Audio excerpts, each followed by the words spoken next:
Ketemu lagi kita di kuliah Mekanika Fluida. Kali ini kita akan membahas tentang buoyancy atau gaya apung. Buoyancy atau gaya apung adalah gaya ke atas yang ditimbulkan oleh fluida yang eh, arahnya berlawanan dari arah gaya berat. Kemudian dia melawan dari melawan gaya berat benda yang direndam. Jadi buoyancy itu gaya ke atas. Kalau gaya berat itu ke bawah. Nah, gaya buoyancy itu ditimbulkan oleh fluida. Buoyancy sendiri disampaikan secara eksplisit oleh Archimedes ya pada awalnya. Jadi Archimedes itu diminta oleh raja untuk mendeteksi apakah mahkota raja itu asli atau palsu. Kalau dari bentuknya itu kelihatan sama, ukurannya sama, tapi kok seperti ada yang berbeda. Nah, Archimedes itu menemukan bahwa berat jenis dari mahkota yang palsu itu dia berbeda. Padahal mahkotanya kan tidak mempunyai bentuk yang teratur, jadi dia banyak hiasannya, banyak ukiran-ukirannya gitu. Jadi dia eh, Archimedes itu mendeteksi kerapatan atau berat jenis dari mahkota itu di jika dimasukkan ke dalam air. Jadi statementnya begini, setiap objek secara keseluruhan atau sebagian tenggelam dalam fluida, maka akan terangkat oleh gaya yang setara dengan gaya berat fluida yang dipindahkan akibat keberadaan objek tersebut. Jadi apa namanya eh, gaya gaya buoyansinya itu sesuai dengan gaya berat fluida yang volumenya sama dengan volume benda yang berada di dalam fluida, jadi berada di dalam cairan ya. Nah, tentu saja saya kira buoyancy ini bukan hal yang baru bagi Anda. Ini kita lihat misalkan ada suatu benda ini, jika bendanya itu melayang di dalam fluida, jadi tidak berada di dasar tapi juga tidak terapung gitu, maka gaya berat dengan gaya ke atas, gaya apungnya itu sama. Jadi Fw sama dengan Fa, Fw sama dengan Fa. Berat jenisnya, berat jenis benda ini sama dengan berat jenis fluida.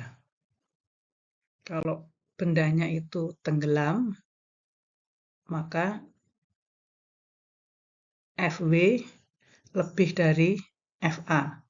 Atau berat jenis benda lebih dari berat jenis fluida tempat dia berada. Jadi bendanya itu berada di bawah. Kemudian jika benda itu terendam sebagian, jadi ini yang agak tricky untuk benda yang terendam sebagian, ini bagian yang berada di dalam fluida, ini ada benda yang di atas. Gaya berat sama dengan gaya ke atas atau gaya buoyansinya, gaya apung. Jadi benda gaya beratnya bekerja di pusat berat sebesar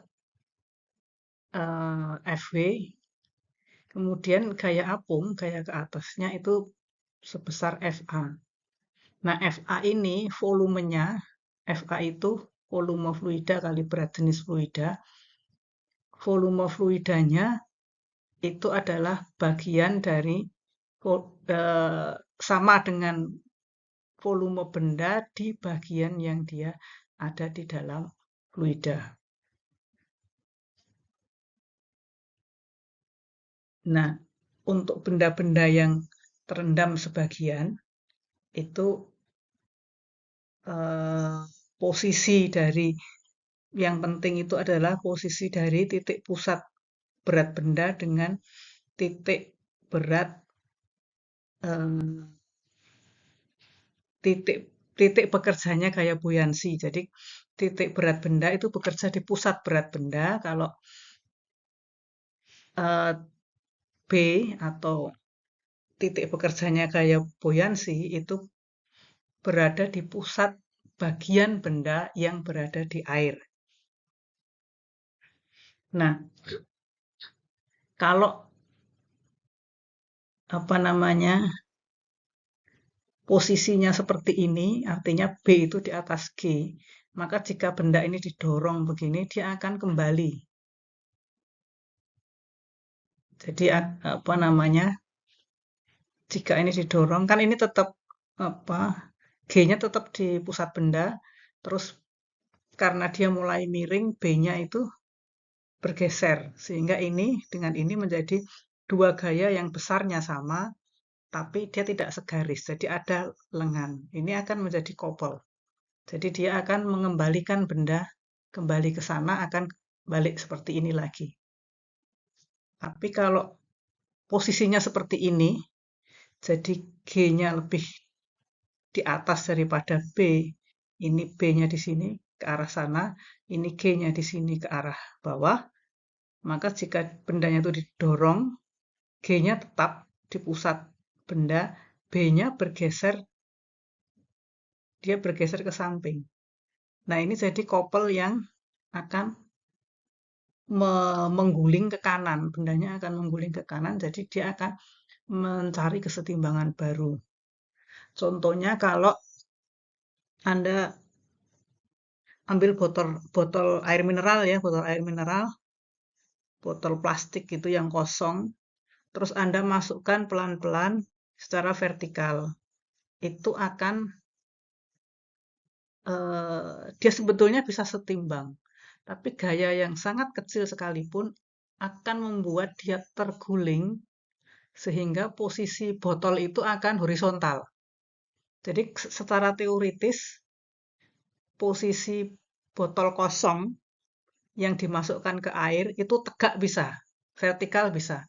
Tapi gaya sedikit sekali ada sesuatu sekali eh, ada gaya sesedikit apapun, ada gerakan sesedikit apapun, udara yang bergerak sesedikit apapun akan menyebabkan botol itu pindah, apa namanya, jatuh dan dia mencapai keseimbangan baru dalam posisi horizontal.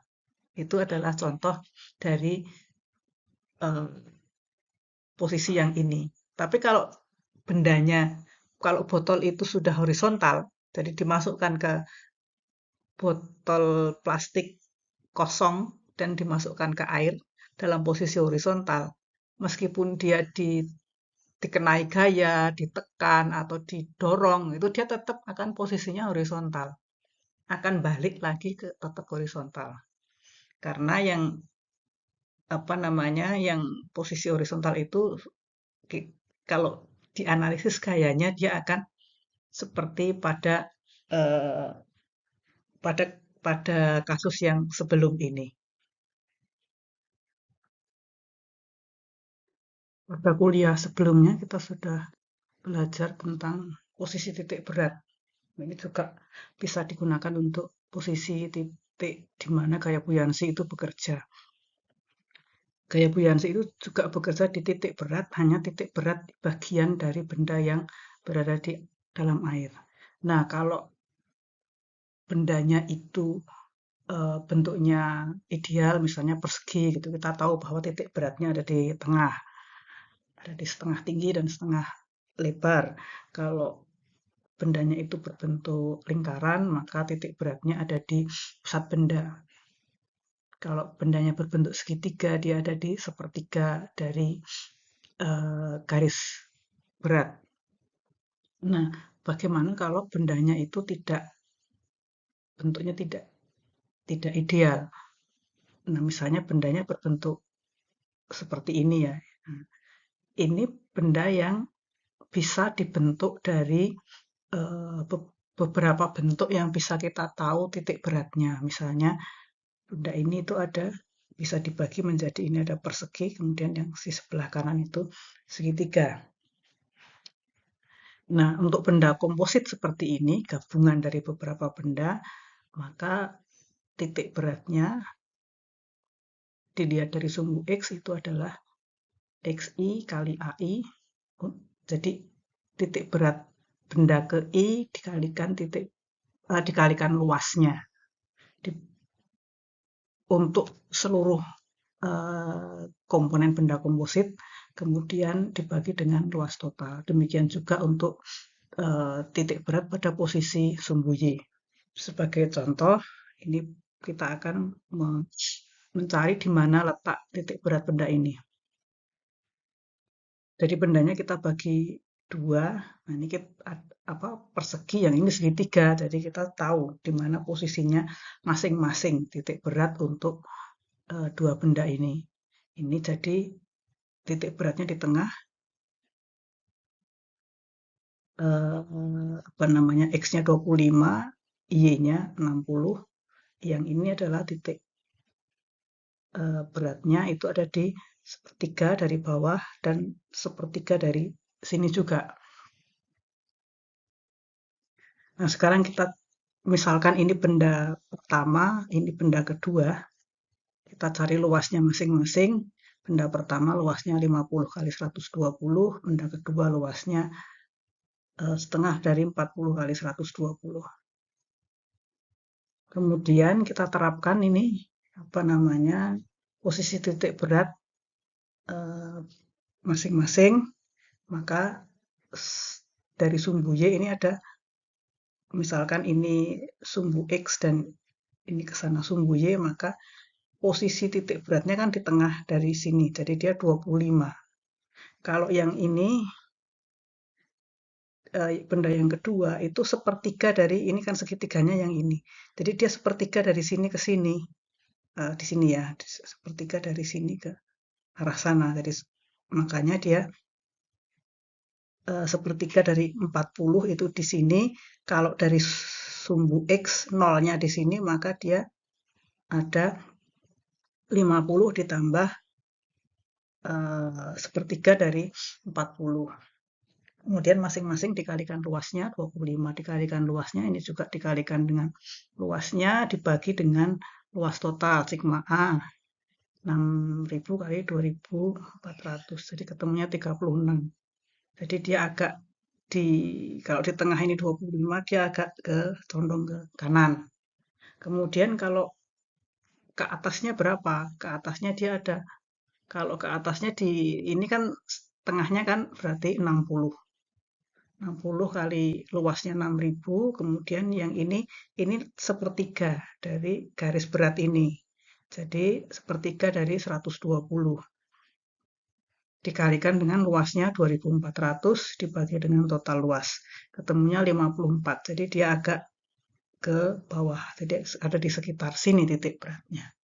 Itu caranya mencari titik berat benda komposit. Nah, selanjutnya ada latihan-latihan. Ada latihan, ada soal-soal yang harus Anda kerjakan. Silahkan dikerjakan, kemudian diunggah di Elok. Kita akan, barangkali kita ada waktu nanti di pertemuan terakhir akan kita bahas. Oke, selamat belajar.